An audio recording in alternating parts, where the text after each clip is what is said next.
Tim Walz is flyover state Bernie Sanders. You might like him. You might like the whole football coach camo hat thing, but that's what he is and that's what he believes. And this is at all levels of government, is we're reaching a point where the demands of government are exceeding the ability to pay for them.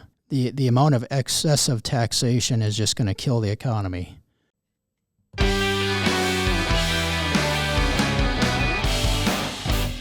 Greetings. Welcome to ITR Live. I'm your host, Chris Hagano, and we are finally back in Studio 130 for another fun-filled, action-packed episode of the gold standard in Iowa conservative entertainment. We have ITR's long-lost son, John Hendrickson, back in studio today. And John, welcome back. Thank you. It's good to be back. It is good for you to be back. So one of the reasons, I spent a lot of time trying to get a remote podcast option, and then I just dropped the ball and decided not to do it. But one of the reasons, just by way of housekeeping here, is one of the reasons that I kept pushing back our podcast episode is because the construction that's going on. Yes, yeah. And it reminds me that from time to time I get somebody that wants a construction update. So apparently it is one of the preferred features of the podcast, John. So you've missed out on a lot. Yeah. Haven't been gone, but it's been a really long summer around here. We joked from time to time last summer about the new patio that they built in the landscaping, which in hindsight, actually, despite a couple of dead trees, actually turned out pretty nice. I don't think anybody uses it, but it's a nice feature. But as we've mentioned, this summer was the tenant in the building next to us has spent the past several months building out an expansion to their office. And today finally came to a head, John. I can't laugh about it anymore. It's been awful. Yeah. It has been heavy construction throughout the workday, and it has been hammers, multi-tools, grinders, hammer drills, the whole bit, construction equipment inside the building. And I have the privilege of having the sharing a wall with everything that's going on over there. It's been really bad. So I got a little fired up going in. Yes. Did you share with the listeners my attitude shortly, kind of during the pre-production meeting after I came out? And yes, you were upset. I can't say I blame you for that. Well, and then what made it worse is we had a local government finance person mouth off to one of our colleagues too.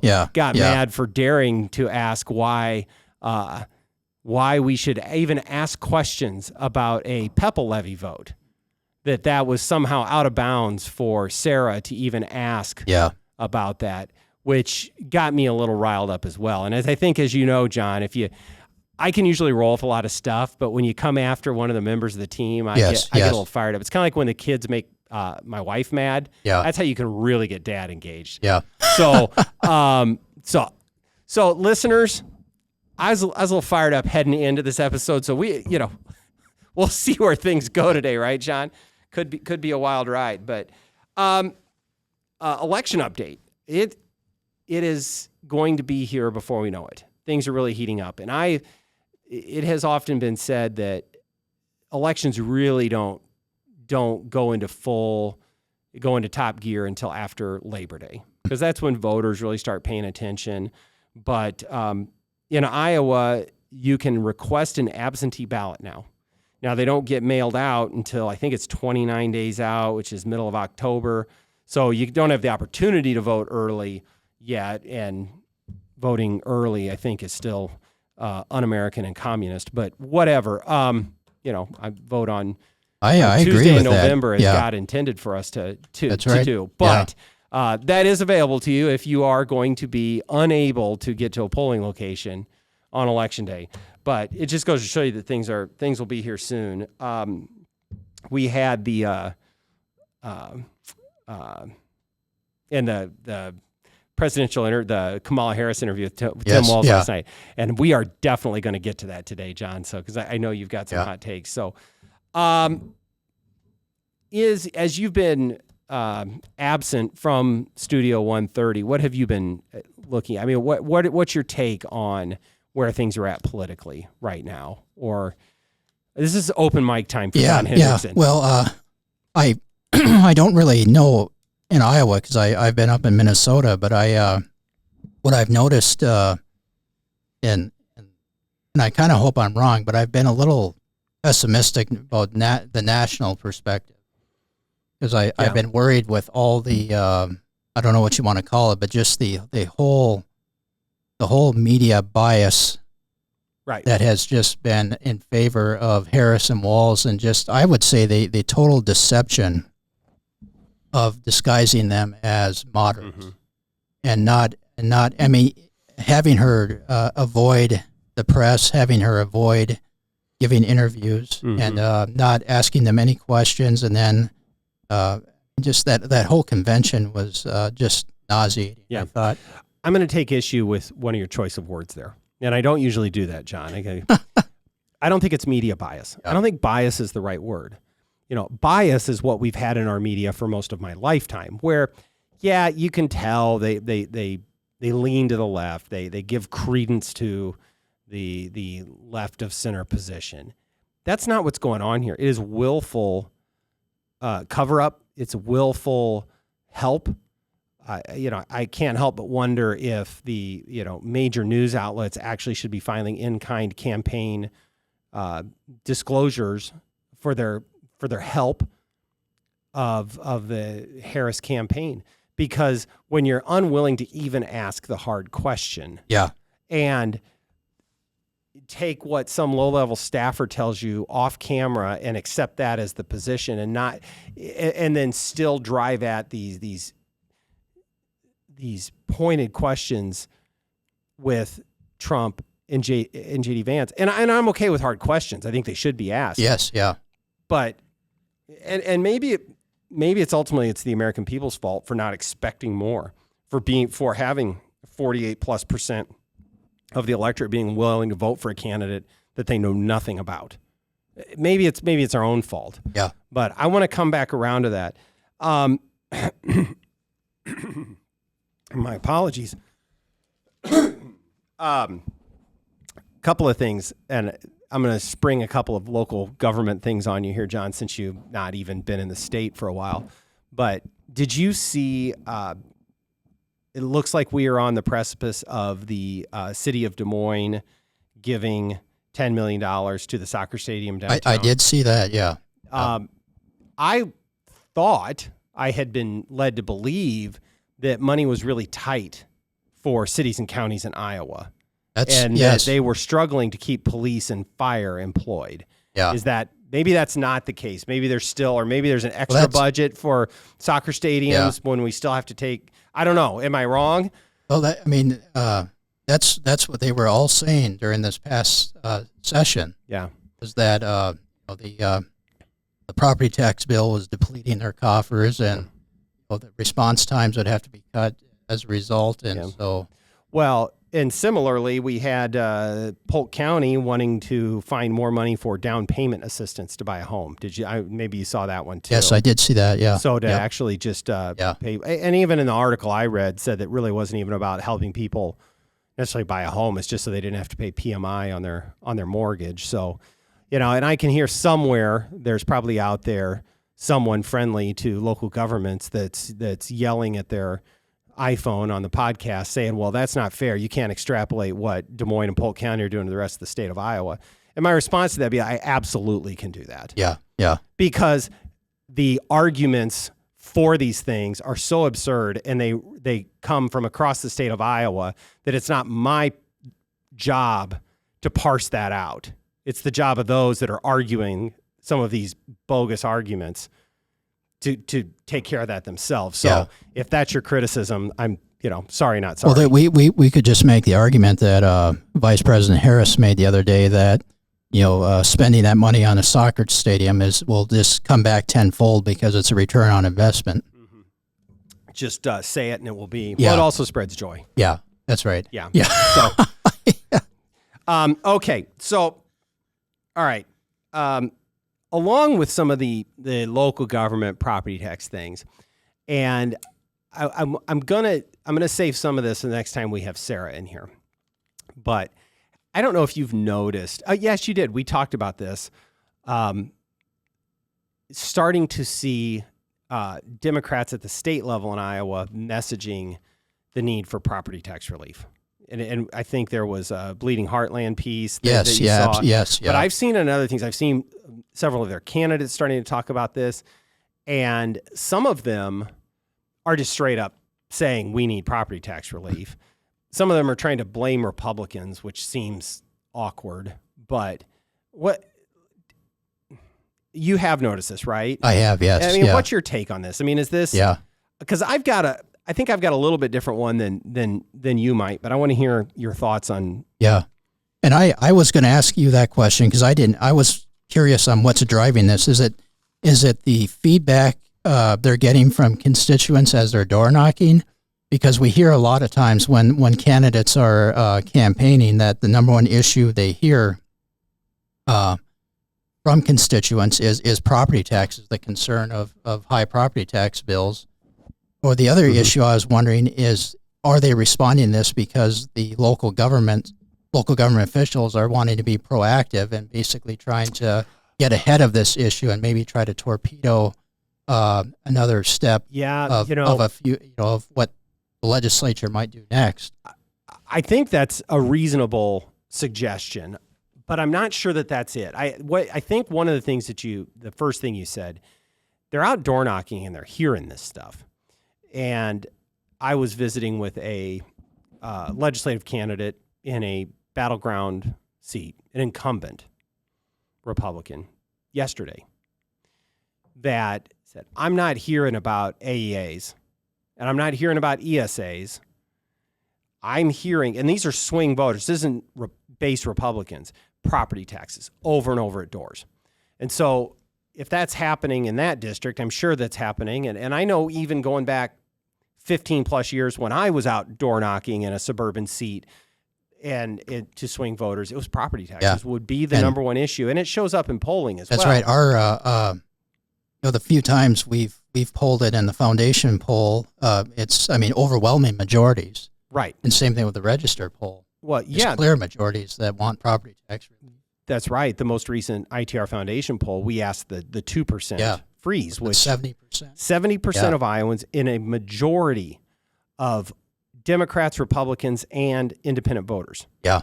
So you're talking about a majority of Democrat voters in the state of Iowa are frustrated enough with their property taxes that they're willing to say, yes, freeze it at 2%.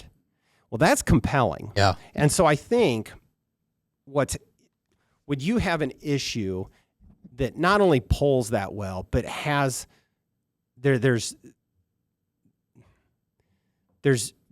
frustration behind it? Because you can find, look, do you like the color blue might poll at 70%, but it's not going to impact anybody's vote. Yeah. Property taxes will impact your vote. Not only is it poll overwhelmingly, but it's going to matter. Yeah. When people are filling in that oval. Yeah. And so I think what's happening is I think you're seeing both Democrats and Republicans knowing that they need to message that in this campaign. And I've seen legislative Republicans really doing a lot. A lot of them have shared our content, John. Yes. And that are out there talking about this. Yeah. And now I think you're seeing legislative Democrats get that as well. Yeah. The thing that worries me, and I forget where it came from, but you shared that one article with me, and it was from out west, and it was the one editorial from was it Storm Lake? Might have been Storm Lake. Yeah, Art Cullen had a piece. Yeah. And basically, I know. I wonder if the Democrats are going to basically say the solution to this problem is basically the state needs to start spending more to subsidize local governments and basically take on more obligations to provide property tax relief. And then, because, Right. basically what he was doing, he was blaming the state for this problem. Well, which I think is completely and wrong. Blaming Governor Reynolds. Yes, and legislative. yeah.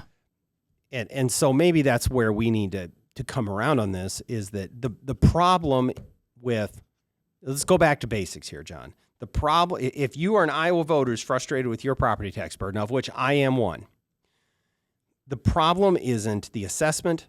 The problem isn't the legislature. The problem isn't any of those things. It's not that the governor passed ESAs. It's not because of an AA reform bill. It's not because of this or that. It is because local governments spend too much. Yes, yeah. Okay? So let's start there. And the only solution that's going to make a meaningful difference, because we've had 2 property tax reform bills over the last couple of years, and they really haven't meaningfully done anything. In fact, as we showed this, cities and counties continue to grow much faster than the state budget. Yep. And the only thing that will really make a difference is to limit what local governments can spend. That's it. Yeah. And they're going to be mad about that. Yes, yeah. They're going to write nasty emails to think tank researchers. Yes. They're going to call legislators and say, you don't care about what's going on in our community. What do you want us to do? You mean we can't grow our budget by 7% next year, 15% next year? What do you want us to do? How are we going to build a new aquatic center if we can't do this? Yeah. And I guess the message I would have for Republicans, Democrats, independents, legislators, members of the public is look at the data here. Our taxes at the local level are growing faster than Iowans' ability to absorb that. And the only solution that's going to make a difference is to tell them no. Yes. And so when they come back to the legislature next January, February, or March, it just keep laser focused on this and don't get distracted, is that when they come up and complain because they want more money, it's simply because they want more money to spend more. Yeah. It's not because somehow this deck's stacked against them. Yeah. And I think another point that needs to be considered is we focus a lot on the property tax issue in terms of homeowners, which is important, but also it's a growth issue because it impacts a lot of small businesses. If we want to encourage more economic growth in Iowa, cannot be having these high property taxes, right. And so having lower property taxes will help encourage more economic growth, especially in rural areas. You will hear the argument, John, though, that we can't have economic growth without an aquatic center. Yeah, yeah. Which, okay, maybe there is an individual that picks a community because they have a nice new aquatic. I suppose that's possible. At what cost? Yeah. Because I guarantee you there's businesses that are making selections on where they locate because of their tax burden. Yes. We know that's the case. Yeah. And we know that we don't need a publicly funded aquatic center. I'm picking on aquatic centers today, and there's plenty of other examples. We don't need a publicly funded aquatic center to have economic growth, to have quality of life. Waukee, the most recent one that wants to build an aquatic center, and look, maybe everybody in Waukee wants a pool. I don't believe that, and I don't believe their screwy poll that they released. Maybe they want it and they want to vote for it. Okay, but I doubt it. And I think Waukee's going to grow regardless of whether they have a new aquatic center. Yeah. They can't build houses fast enough out there. No, and I think it comes down to balancing those necessities. And I think this is, and you and I have talked about this a lot, and that's exactly what the state has done. Right. And, the state has and we would say a weak expenditure limit, spending limitation, that 99%. And the governor and the legislature have really done a good job with prudent budgeting, and they're still providing for the necessities of government. Why can't the locals do the same thing? Some are. Yeah. And I'm going to come back around that there are some communities in Iowa that are doing a really good job. And ironically, some of those communities are actually still able to do some of those amenities that their citizens like, but it comes off of a foundation of good fiscal management. Yes, yeah. I would say right here in Central Iowa, I think West Des Moines is a very well-run community, your community. Yeah. Now, do I agree with everything they do? No, I'm also not a resident like you are. Yeah. But fairly well-run and still gets to do things. And I get it. It's a growing community, but they do it reasonably. Their reserve funds they have are a reasonable amount, and they're still building things like the Recplex because they did it the right way and got private partners into it. So the other thing, I'm not. It's just not just anti every local government, because there are some really good ones out there, individual ones that we know that are in there, got their sleeves rolled up, trying to do it the right way. Yeah. And if please hear me, is that we appreciate those folks out there that are trying to do it the right way. Yeah. And there's also becoming a problem, and this is at all levels of government, is we're reaching a point where the demands of government are exceeding the ability to pay for them. Right. And you're getting to a point where you cannot, if you know, the amount of excessive taxation is just going to kill the economy. And and this is and there's some dangerous ideas out there. For example, I was reading an article about Minneapolis. I believe it was either Minneapolis or St. Paul. I'm thinking it was Minneapolis that was looking at addressing property taxes. And so their solution was thinking of a local income tax or a wealth tax. And I thought, you start creating new taxes. I mean, you're just going to kill your local economy. And so at the same time, there's, people have to realize that you have to have a balance between the growth of government and the amount of taxes. And, history is, you just have to look at history. You cannot have this massive government and high taxes. It just doesn't work. Well, the other angle that, yes, at the state, county, local level in Iowa, the taxation hurts the economy. Yeah. And then at the federal level, they just print the money and we get the inflation dumped on top of that. So not only do we get the increased taxation at the local level because of overspending, we also get the hidden tax of inflation, which is on top of that because of the mismanagement of the federal budget.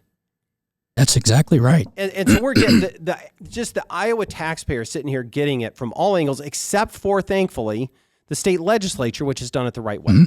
So Governor Reynolds and the legislature have said, you know what? We can do this. We can balance the budget. We can limit spending. We can prioritize what we need to do, and we can have it benefit taxpayers. Yeah. And I will continue to over and over. If I'm a broken record on that, then fine, because that is the path forward. It's the path forward for local governments to separate wants from needs, and sometimes the needs are long. I talked with a legislator whose community has to build a new waste treatment plant. Now, I think they could have planned ahead for it, but that's a big expense, and they have to do it. Yes, yeah. And so it's going to cost money. Absolutely. And it stinks. But yes, wants versus needs. A waste treatment plant is a need. Yeah. Police and fire is a need. Yeah. Aquatic center is not a need. That's right. No matter how much you want to preach economic development or your citizens and their stupid survey that they filled out, which we all know is loaded on the front end. Wants versus needs. And at the federal government, if we are ever going to fix what's going on at the federal level, it's because we will do that. We will separate wants from needs. We will limit spending and grow out of this. And now, unfortunately, we've got a full-blown socialist ticket on one hand, and President Trump's done a lot of good things, but there's some questions about his commitment to fiscal conservatism as well, John. Absolutely. But he's the best chance we got. Yeah. Yeah. So to that end, there's my segue, John. Okay, I keep wanting to come back and do like a mailbag segment or going through some of the comments. We had a comment on our last podcast about we were talking about Tim Walz, and we had somebody comment that said, my friends, talking about Harris-Walz. So I want to get your take on this. I haven't shared this with you.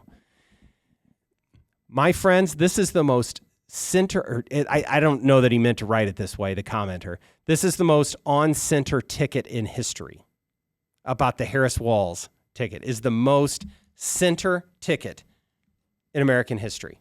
And I want to get your take on that. If he means like a centrist, that they moderate? are the closest to the political center. Yeah, no, it's not even close. I mean, even you and I are conservatives. So, but even if you took if you just did, looking at their record of what Governor Walz has done in Minnesota, and what Harris has supported as vice president. You mean they have to stand behind their record, John? Yeah. I thought this was all fresh and new. Yes. Yeah. Oh, okay. Yeah. Go ahead. And what she did as a prosecutor, as attorney general, as a senator, I mean, it is very left wing, both of them. Yeah. And so, I think the biggest deception going on right now is that these two are moderates. I mean, it is unfortunate. It is scary that this myth is being, a term I've been hearing a lot is gaslighting. Yeah. That the American people are just being sold this myth by the media as well as the Harris Walz campaign that, these two are moderates and that, that they're just, average. They're going to support the middle class, and it's just a lie. I mean, and it's really scary too when you look at the more they uncover about Governor Walz and his closeness to China and his comments about he's taken 30 trips to China, several of them funded by the Chinese foreign ministry, and his sympathetic comments to not just the neighbor. Socialism is what was that about neighbors? I forget the quote. I can't remember. But he's made other comments in the past, basically defending socialism and equality in China. Right. I mean, this is it's not good. Tim Walz is flyover state Bernie Sanders. Yes. Yeah. It just is. You might like him. You might like the whole football coach camo hat thing, but that's what he is, and that's what he believes, and that's what he has espoused. Yeah. Along the way. So, whatever. Let me try this from a different angle, though, John, on that comment. Kamala Harris has tried to walk back some of these extreme positions. She has reversed on fracking. Now, I suspect she tried to have it both ways, obviously, in the CNN interview last night, where she said that, my values haven't changed, whatever that means. That's word salad nonsense. She's reversed course on border wall. Now, has she really, or is this just sort of double talk because she saw polling on immigration? She had 3.5 years as the border czar, and don't tell me that she wasn't actually the border czar. She was called the border czar. She's the border czar. And now she needs to get right on this since she's got a fresh start, apparently, in the eyes of the media. And she has walked back some very anti-Israel comments and seems to be sort of trying to find that same nebulous middle ground on it that President Biden has. But here's the question. What if this commenter is right? What if all of those socialist things, and even moderating on some of these, what if they actually do represent the political middle? What does that say about how far left the base of the Democrat Party has gone that this stuff represents the center of gravity? We are in serious trouble. If this is what middle is in America, then it's gone. Yeah. And it's over. And this is one thing I've noticed when I was, when I was back home in Minnesota, and I've shared with you that most of my family were Democrats, and they are by far and large now voting the Republican ticket. And it's not just for Donald Trump. They are voting down ballot for legislative candidates for the Republican Party. And the reason for it is that even at the local level, Democrats are moving so far to the left that they're losing their base to a certain extent. Right. And I think what scares me is that there are people that think that, and I've seen there's been articles in the Register and other Iowa papers where you have these people that are basically saying, I'm so glad I live in Minnesota, not Iowa anymore, because there was one lady who basically described Iowa as, this backwards, and she used the word McCarthyism, that Iowa, because of Governor Reynolds, and, is just nothing but backwards, and because of the conservatism, and it's similar to Joe McCarthy, which is, complete nonsense. But, if Harris and Walz are the center, we're in trouble. And I think one thing that shifted in talking about the Democrat Party left many of these, is specifically, blue collar labor folks. I mean, look at the Teamsters Union president. Yes, yeah. That spoke. Yeah. And I don't even think he's endorsing either party. No. Was invited to speak and accepted a chance to speak at the Republican National Convention. Didn't even get a phone call at the Democrat convention. Yeah. There has been, if over the course of the history of the Democrat Party in this country, going all the way back almost to our founding, the core constituency is labor. And I don't have to tell you that, John. You know this. Yeah. And yet now their coalition has shifted so much that labor is an afterthought. Yep. It is about wealthy coastal elites. It is about the overeducated that think they know everything but don't. Yeah. That's their coalition. It is suburban women who are willing to set our world's economy on fire and ship away our national interests to China and Iran and wherever else, all so they can continue to have abortion on demand. Yes, yeah. That's the core of the coalition of the Democratic Party. Yeah. And, it was interesting, too, listening to Robert F. Kennedy give his speech when he endorsed Trump. And because, we hear constantly by Harris-Walz that, they're in this to save democracy. But yet they tried to remove RFK. Mm-hmm. The Democrats are actively trying to get Jill Stein off the ballot and Cornel West off the ballot. Yeah. And, Harris is basically the nominee without even getting a single vote. And so who's really the anti-democratic party? And they did, yes, the coronation of Kamala Harris, and they frankly did it with Joe Biden. Yes, yeah. 4 years ago. Yeah. The voters clearly wanted something more like Pete Buttigieg or Bernie Sanders. Yeah. But they said, well, we can't have that. You voters don't know. Here's your preferred insider candidate, Joe Biden, who finished 5th in Iowa. And they did it now this time. Yeah. And during the convention, I forget who it was, but they let the cat out of the bag, basically admitting that Harris supports the court packing. Yeah. But we're not going to hear that on the campaign trail. And so, we're going to get, this is a very radical agenda that, if they get control, I wouldn't be surprised if they get control of Congress. You'll see court packing. Yeah. You'll see end of the filibuster, and you'll probably see the end of the Electoral College. Well, and those are all issues that we need to be willing to fight with everything we have against. The other interesting thing I saw at the convention, which kind of fits into this, there was I forget who said it was some liberal activist, but she said, we need to reimagine democracy.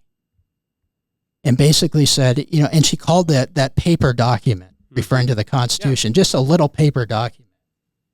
And it kind of reminded me of, these people are not only sick, but it just reminded me of, it's not all different from Woodrow Wilson. Yeah, I think that's a good historical analogy, John. And Wilson, he thought of the Constitution as sort of this Darwinian document that changes with the times, and that's what they're doing here, because they said, the Constitution doesn't matter. Free speech doesn't matter. Free speech is what we say it is. Yeah. Religious liberty is what we say it is. At some level, and I that's scary stuff. But at least they're saying the quiet part out loud. I've always said that with regard to the Second Amendment. Yeah. Look, if you're pro-gun control, then at least just come on out and say you favor repealing the Second Amendment. Mm-hmm. But don't try and just ignore the Second Amendment. Yeah. Yeah. Because now you're just trying to write your own rules. So if you don't believe in free speech, at least come out and say that you think the First Amendment should be repealed. Yeah. Because free speech means free speech. Yeah. And we have considered it that. We always have. But you're absolutely right. These things are going to be under fire. And the left, what's the next thing? They've moved so far, so fast to the left on all these issues.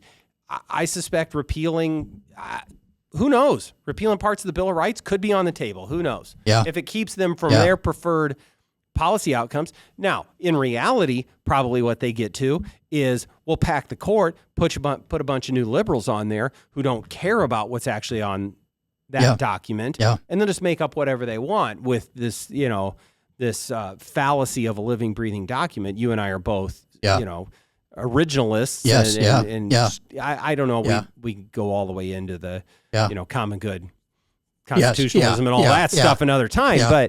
But the words on the piece of paper matter. It's one of those things they teach in law school. What do the four corners of the document say? Well, that's not important to the left because they want to go and do whatever to get their end. So, and just her the whole economic plan is just unbelievable with the not only the price controls and the the massive subsidies for housing, and then the this unrealized. She's calling for this tax on unrealized. We're going to do a capital. whole episode on, or not, but we're going to. That's dangerous. Let's tease that out just a little bit because I want to go into depth on that next time. Yeah. What that really means. Yeah. Is so.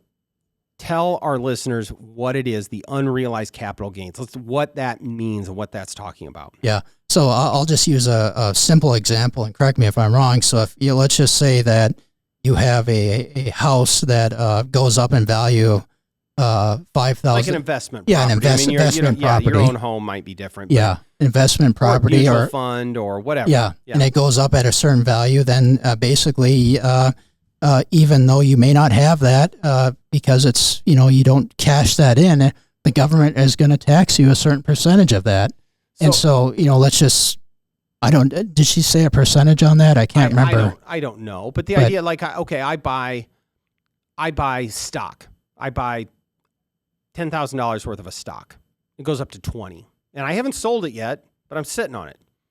Now, if I go to sell it, I have to pay that capital gain on that $10,000. Mm-hmm. But what she wants to do is come in and pay tax on that before you've sold it. Yes, yeah. And this is the way that they think they're going to go tax the rich, because a lot of the wealthy have those sorts of unrealized. When unrealized means it hasn't been sold yet. Capital gains. But here's where it's really scary. Yes, you can tax that, figure out some goofy way, and it'd be awful and unfair and probably unconstitutional. But what happens when that's a business? You go and you blood, sweat, and tears and grow a business that's now worth double over the course of 20 years. And you've maybe not had the greatest margins. Maybe the things are a little tighter right now, but you're trying really hard to do it the right way. And now, because you've got $1 million in unrealized capital gain on there, they want to come in and tax you on that, rich person. Well, wait a minute. It's all paper money. It doesn't, or it's all, it doesn't exist. And now I got to pay tax on it. And you think about what that does to the economy. And I know that it's easy to say, well, the rich should pay, but what does that mean when you talk about going in and getting those capital gains? Yeah. So it's a very dangerous idea. I mean, it's there. Did you see the? I do want to come back and spend more time on this. I think this would be good. Maybe we get Chris in here to talk about it too. Did you see the bid? It was CNBC, and it was Joe Kernan. Oh yes, the other guy that had the Harris staffer on there, and he's just floundering, and they're like, "You've got to be kidding me!" I mean, I'm kind of a Joe Kernan fan, but he's just like, "This is ridiculous." They were getting mad. Yeah, at this and guy. that surprised me because I didn't expect that out of CNBC. Oh yeah. No, it's good stuff. So, John, we've had a lot of fun. Yeah. But I think we've given folks a lot to chew on over the Labor Day weekend. Yes. Yeah. And so I think it's time to probably sign off. But can the listeners expect to have you back in studio? Yes. Yeah. Okay. Yep. I will be back. Here's the real rub on that. We're getting really close to season 2 of the ITR Live podcast. There's gonna be a lot of changes, and it's gonna be a lot of fun. And I've had people ask me, "What's the big announcement?" Maybe that's the big announcement, season 2 of the ITR Live podcast. But what that means, we're not really quite ready to share. So stay tuned. I'm excited. And we'll have some construction updates. Yeah. I promise you that. But we got a lot to talk about. We're gonna talk more about the unrealized capital gains. We got a lot of local government stuff. We're gonna go. Hopefully, we can get Sarah in here and get her take on some of the. There's a lot of places in Iowa are voting here in September. Yes. It's under the radar, but there's elections people need to be paying attention to. So until then, thank you for being back here. Thank you for sharing your thoughts. Thank you. And thank you, listeners, for being with us. Again, as always, don't forget to like and subscribe. Don't forget to share this and give us a positive review. And with all of that, we will see you next time on ITR Live.